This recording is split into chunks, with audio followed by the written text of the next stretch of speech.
సీతారామరాజు జిల్లా జీకే వీధి మండలంలో జనపరెడ్డి అచ్యుత్ కిరణ్ కుమార్ అనేటువంటి వైద్యులు ఎవరైతే ఉన్నారో వారు విపరీతమైనటువంటి వర్షపాతం ఉన్నప్పటికీ సుమారు 6 కిలోమీటర్లు నడిచి వెళ్ళి మరి డోలీ మీద పురిటి నొప్పులతో బాధపడుతూ వస్తున్నటువంటి ఒక గిరిజన మహిళకి మరి వారు వెళ్ళి పురుడు పోయడం జరిగింది.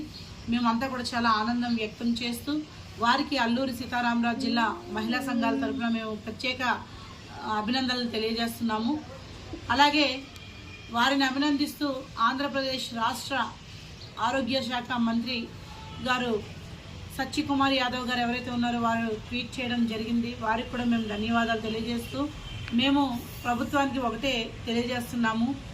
ఈ గిరిజన ప్రాంతంలో దశాబ్దాల కాలంగా ఎన్నో ఉద్యమాలు డోలీల వ్యవస్థల మీద జరిగినప్పుడు కూడా మరి దీన్ని పూర్తి స్థాయిలో నిర్మూలన చేయలేనటువంటి పరిస్థితి ఉంది. కాబట్టి దీని మీద ప్రభుత్వం ప్రత్యేకంగా ఒక కమిటీని వేయాలని, శాశ్వత నిర్మూలనకి కృషి చేయాలని చెప్పి మేమంతా కూడా మరి తెలియజేస్తూ గిరిజన ప్రాంతంలో మాతా శిశు మరణాలని అరికట్టేటువంటి దిశగా ప్రభుత్వం వెళ్ళాలని చెప్పి వారికి విజ్ఞప్తి చేస్తూ, అలాగే మరి ప్రస్తుతం ఈ వైద్యులు ఎవరైతే ఉన్నారో వీరు కుటుంబ నేపథ్యం వచ్చేసి ఈ విషయం కూడా నేను చెప్పాలనుకుంటున్నాను.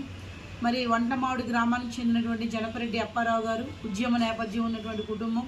అన్నగారు మాకు కూడా ఎప్పటికప్పుడు వాట్సాప్ మెసేజ్ల ద్వారా అలాగే ఫోన్ కాల్స్ ద్వారా మరి ఉద్యమకారులను ప్రోత్సహిస్తూ మరి ప్రజా సమస్యల మీద నిరంతరం మేము పనిచేయాలని చెప్పి మాకు దిశ చూపించేటువంటి కుటుంబం నుంచి ఇవాళ ఇంత మంచి వైద్యులు రావడం మాకు చాలా ఆనందకరం. వీరిని ప్రభుత్వం ఇంకా గుర్తించి మరి భారత రత్నాలుగా ఇటువంటి వారిని ఎంపిక చేసి ప్రోత్సహించాలని చెప్పి మేము తెలియజేస్తూ, అలాగే గిరిజన ప్రాంతంలో ప్రత్యేకంగా మరి వైద్య మరి అధికారులు కానీ మరి మెడికల్ ఆఫీసర్స్ వీళ్ళందరూ కూడా ప్రభుత్వం ప్రత్యేకమైనటువంటి సదుపాయాలు కల్పించి మరి ప్రోత్సహించాలని చెప్పి నేను తెలియజేస్తూ మరొకసారి జనపరెడ్డి అచ్యుత్ కిరణ్ కుమార్ గారికి అల్లూరి సీతారామరాజు జిల్లా మహిళా సంఘాల తరఫున ప్రత్యేకమైనటువంటి అభినందనలు తెలియజేస్తున్నాను. ధన్యవాదాలు.